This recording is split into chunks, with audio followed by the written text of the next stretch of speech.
prázdne a 2. Takže tieto budú 2. Tieto budú prázdne. To je koniec.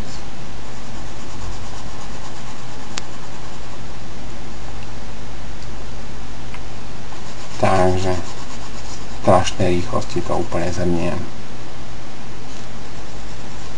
Legenda v Marovej krížovke nám udáva počet za sebou plných políčok.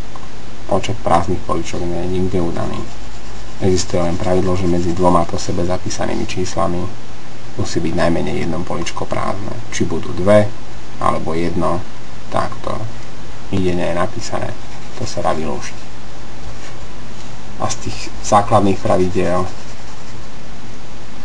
to nie sú pravidlá, možné spôsoby riešenia, tak sú riadky, ktoré majú presne také isté číslo, ako je široké hracie pole, ako tu na 20 alebo tu na 18 a 1. Veľmi základné prienikovanie, ako tu na 19, jeden kraj, druhý kraj.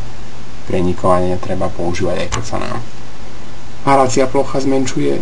Tým, že sme už niektoré polička označili ako prázdne, tak treba stále ísť do stredu a zistiť, či tým prenikovaním nezískame nové prázdne poličko, plné poličko.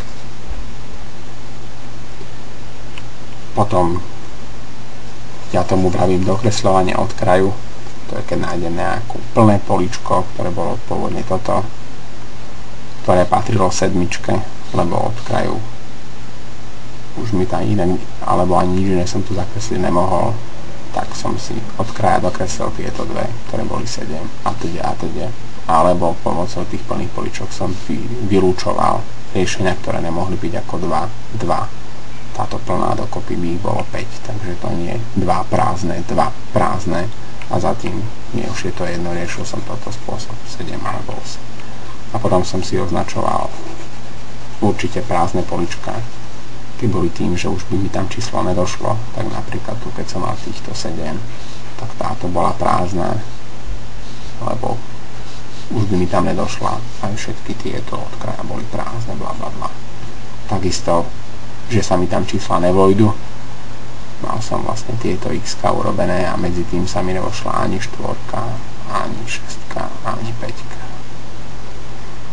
Alebo tým, že už vlastne celé riešenie som mal, ako napríklad tu som mal 6 od kraja, tak všetky tieto boli prázdne. Tak. Túto predlohu vravím ešte raz, keď niekde linka hodená tu na okolici názve súboru, alebo odporúčam ešte pozrieť na písanú verziu tohto návodu, ktorý som hodol vlastne niekedy 2005. Tak, snad to niekomu pomôže. Pekný deň prajem.